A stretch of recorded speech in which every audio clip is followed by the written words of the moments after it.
Welcome back to the Basic Beginners FreeCAD course. Throughout this course we've been modelling in FreeCAD using the part design workbench, primarily by mapping sketches to the base plane or the face of an existing feature. We've been using the default attachment mode flat face. We've modified this attachment mode and used such methods as normal to edge, and in our last lesson we used the inertial CS with reference to two edges.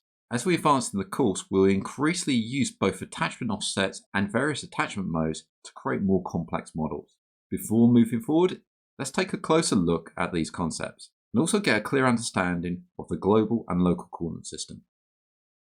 A coordinate system consists of three axes: X, which is in red, Y, which is in green, and Z in blue.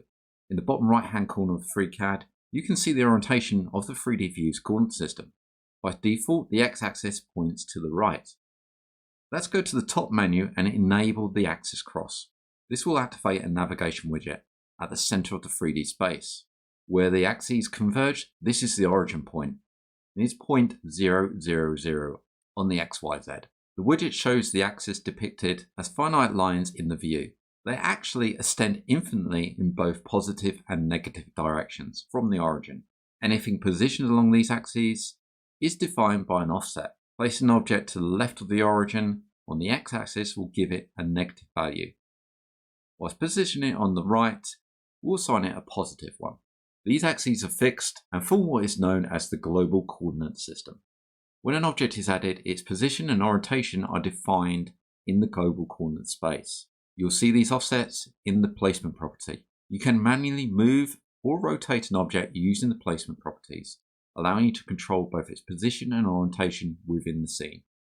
For example, a cube placed at x5, y0, z0 will be positioned 5 units in a positive direction from the origin. In addition to the global reference, the cube will also have its own local coordinate system, where the cube's origin, in this case the bottom left-hand corner, is 0, 0, 0. It also maintains its own set of axes. This coordinate system enables the use of attachment. Attachment defines how an object is positioned relative to another object. For example, if we selected the top face of the cube and created another cube mapped flat to the plane of that face, the cube will be attached to its parent and positioned based on the parent's local coordinate system. In this case, as the cube is 10 mm in height and we attach another cube to the top face, the cube will be 10 mm above the parent cube origin. This newly attached object also has its own coordinate system, so anything attached to that one will have an attachment offset along those axes. The attachment mode determines how an object is attached to its parent. We already covered flat face or plane face modes, where an object is mapped to one of its parent's faces, but this has to be a coplanar face, where the vertices of the face are all in the same plane, so it's flat. We will explore non-planar attachment in later chapters. Let's return to our example. To explore more attachment modes, click the button next to the cube's attachment mode property in the Details tab. This will provide a more detailed view of how the attachment works. The recommended option for the attachment mode is shown in bold and is selected by default. Note that it says XY on plane, which aligns the object's XY axes on the face. The top face of the cube, coloured in red, is aligned with the z-axis. This is the object's local z-axis. But you'll notice that the global z-axis is also in line with this. If we select a side face of the cube, the top face now appears on the side, and the xy has been aligned with the selected face's plane. But the z-axis is now out of alignment with the global coordinate system. This can be confusing for beginners, especially when positioning geometry with advanced attachment modes. Moving an object along the z-axis can result in an unexpected movement in the wrong direction. Even after years of using FreeCAD, I occasionally tweak an axis value to double check its orientation. The previous example dealt with primitive placement. Now let's look at attaching a sketch. When working with a sketch, it's important to remember that we are actually dealing with an infinite plane on which we add geometry. The origin of this plane is the origin of the sketch itself, which becomes visible when we enter the sketch to edit it.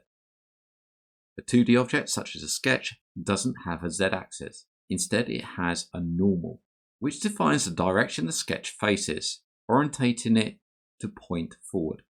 This is important when using attachment modes. For example, if a cube is attached to the top right edge of a cube, we have the option to align the z-axis tangent to that edge. This means the cube's z-axis will be touching or aligned with that edge of the other cube. With a sketch, this manifests as an attachment mode normal to edge. Note that the geometry appears to be floating outside. If we double click on the sketch to enter edit mode, we can see why. It's important to remember that the reference is the sketch origin, not the center of the sketch geometry, such as a circle. We need to move the circle to be coincident with the sketch origin. Think of attachment like hanging a picture on a wall. You wouldn't use an offset based on the global position of your house, such as longitude, latitude, and elevation. Instead, you would use specific positions along the height and width of the wall itself. If the wall is slanted, adjustments along the X and Y axis will keep the picture flat against the surface. It's much more complicated to achieve this with global coordinates. Before we move on to learn how to accommodate for non-planar attachment, we'll first practice what we've learnt by creating a multi-face dice. Through that, we'll also explore how to attach text and use that in part design operations. I hope you enjoyed that video, and I look forward to seeing you in the next lesson. If you like what you're seeing and you want to donate to the channel, then you can do so via Ko-Fi or Ko-Fi at ko-fi.com/MANG0 or via PayPal at paypal.com/paypalme/DarrenBEstone. I also run a Patreon where you can get early access and additional content, and that's at patreon.com/MangoJellySolutions. Links can be found in the channel header, on the About page, or in the descriptions of these videos. I thank everybody that's donated so far. It really helps to keep the lights on so I can produce more content and also expand the channel. Thank you for liking, commenting and subscribing to these videos, and I hope to see you again in the next one.